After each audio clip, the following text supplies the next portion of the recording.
Hey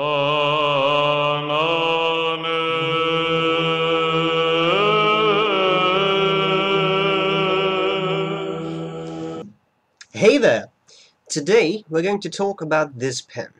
This may look maybe slightly vaguely like a Mont Blanc pen. It is in fact a pen from India. I got this from fountainpenrevolution.com. I have reviewed some of the other pens. I still have a couple of reviews I should upload of their pens. But these are special because they have Flex Nibs.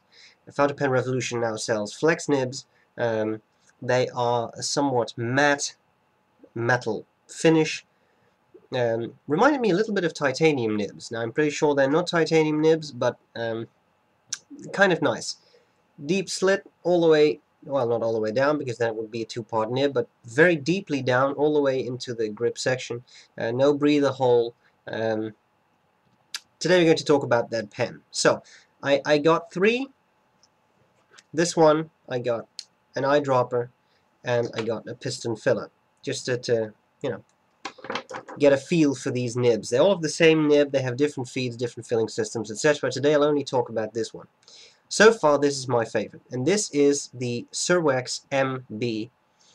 MB, which famous pen brand also has sort of initials MB? Well, okay, so you know what they were aiming at with this pen, and I have to tell you, I've got a couple of these Indian pens now, and so far this is the one I like the best. It's metal, the only all-metal pen from India that I own, and it has some nice features. So I'll tell you what I like about it, what I don't like about it, and first I'll go through the parts. So first of all we have the cap, and the cap, just a bit of reflective metal. The clip, a nice little ring there. Then the clip has a nice split in the middle. It is a good clip. It offers spring without being too tight. I like that. As I said, metal, shiny metal, reasonable weight, not extremely heavy, but reasonable. Grip section, let's first go to the barrel. Again, metal, nice bit of, well, I guess chrome there. What's interesting, I know this will not really focus, but is that the lowest part is a little bit broader than the part in the middle here, which means that if you pulse the pen, it clicks in place. I enjoy that. Nice feature. Section, again chrome on the barrel, then is that actually metal? I'm not sure. It's either plastic or metal. Grip section, I can't really make it out right now. It's fairly smooth, but not really slippery, I'd say. Then some chrome there, and another ring that will keep the cap in place. One word about this pen. The owner of the shop warned me for that, and I agree with him. The inside of the cap, I actually think you may be able to see that. There is a type of thing going on near the end of the cap where it sort of narrows. So, in the top part of the cap it's narrower, and then it broadens. But that means the part where it broadens, there's a bit of a step down, and that's actually, you know, something that you could catch the nib on. So if you cap this pen, take care. I try to cap this in a sort of dipping manner like that. So if you do that, then it just slides in. But if you would just do it straight, right now I'm hitting that edge, and you will bend your nib on that. So be a little careful with that. Apart from that, I think it's pretty nice. Now the converter that came with the pen,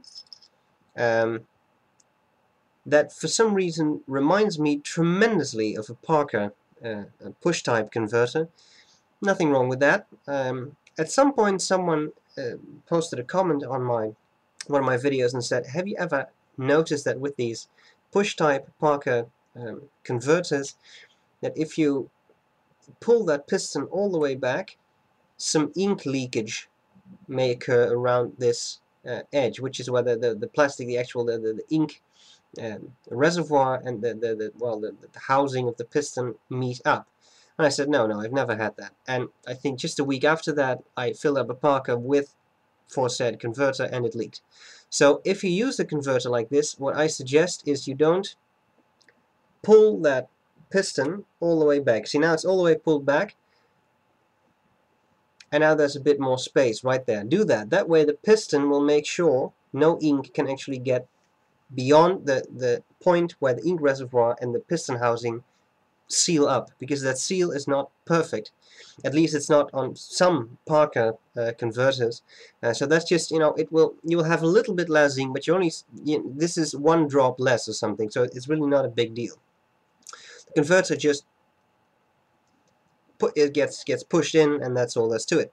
Okay, so in here is Noodler's Anti-Feather, my favorite flexing ink, because I think it seems to be a little thicker, and it has very good flow, and it doesn't really feather. So with a Flex Nib, which lays down a lot of ink, I think that's a good thing.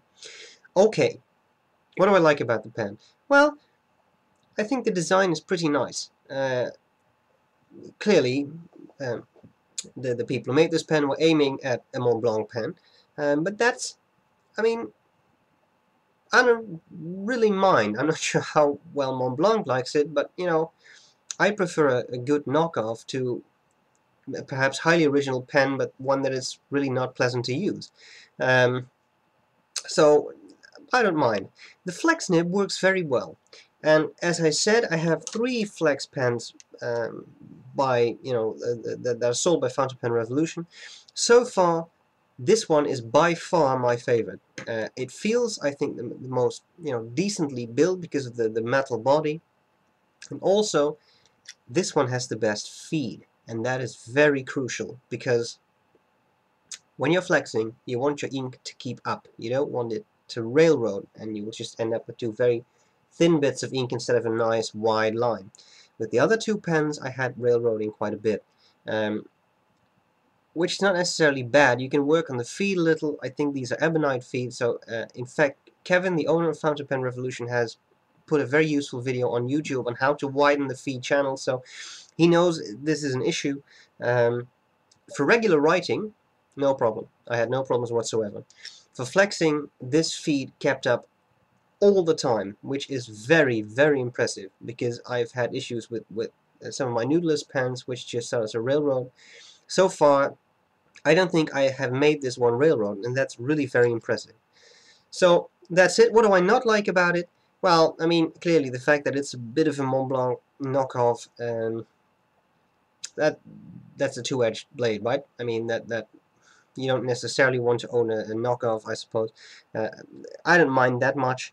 I think they did a very nice job, and that's all there's to it.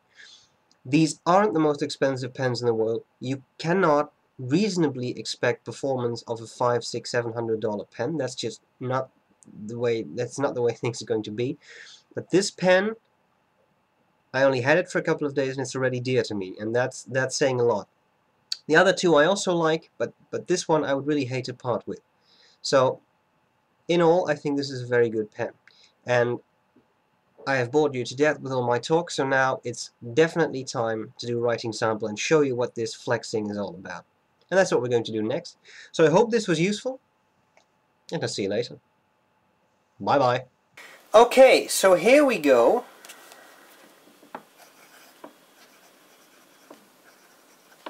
With the Serwex MB. This was a little bit of a skip. Don't see the skipping there, it was just a bit of a startup issue. It has a Flex Nib, and the ink is Noodler's Anti-Feather. The paper is Rhodia Notebook. Okay, so one of the things I notice with this pen is that I have to push down a little bit harder than I'm used to. If I don't, you may see some skipping. If I do, there's no real problem. It is a Flex Nib, so that's something that can happen. Let's do a bit of writing, just regular writing. So this is not really an extreme amount of pressure or anything, but we get some reasonably good flow.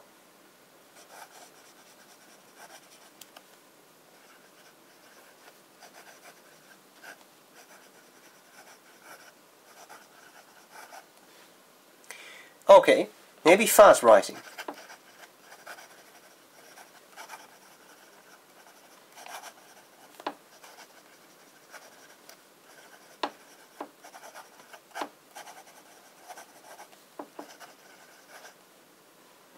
think that's decent. But now, the moment you've all been waiting for. Flex.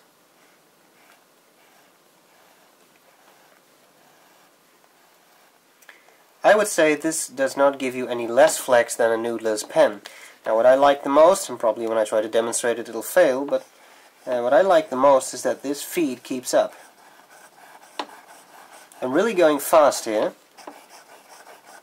I'm laying down a lot of ink, but do you see any railroading? I don't. And with some noodler's pens I did have that. Now, you did see there was some skipping going on for regular writing. But for flexing, which, you know, I'm assuming you are getting a Flex Nib because you want to get a lot of flex. When you need flex,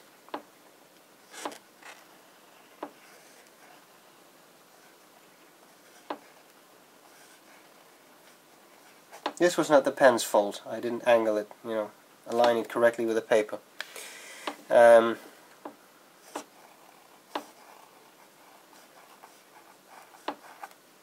If you need flex, here you get it. This is what you get. There's no railroading, there is no skipping, it's just that. I wonder whether this occasional skipping is caused by the fact that when I cannot draw, but usually if you have a nib, I said I cannot draw, and you have the tines, and you have the nib slit. Now, there are some differences in opinion on this, but generally speaking, a lot of people seem to say that there should be a gap between these two nib tines. And if you hold it up to the light, you should be able to see a beam of light pass all the way from there to there.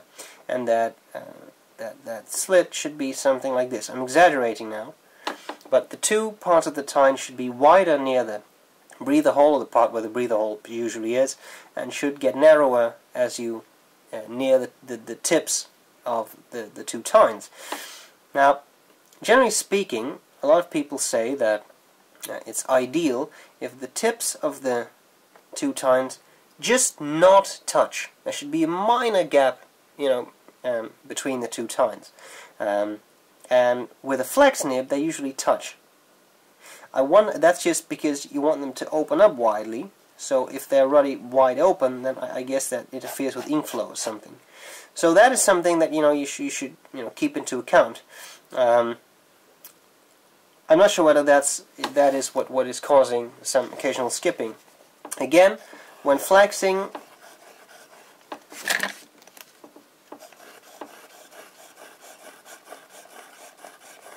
it's really difficult to make this pen railroad. There we go. But now I'm really pushing it to the limits. I think in general you can get this pen to do quite a lot, and now it doesn't write anymore. I think I'm actually running out of ink. See that? So that doesn't really help. Clearly it'll railroad then. Just squeeze all the ink into the feed. There we go again.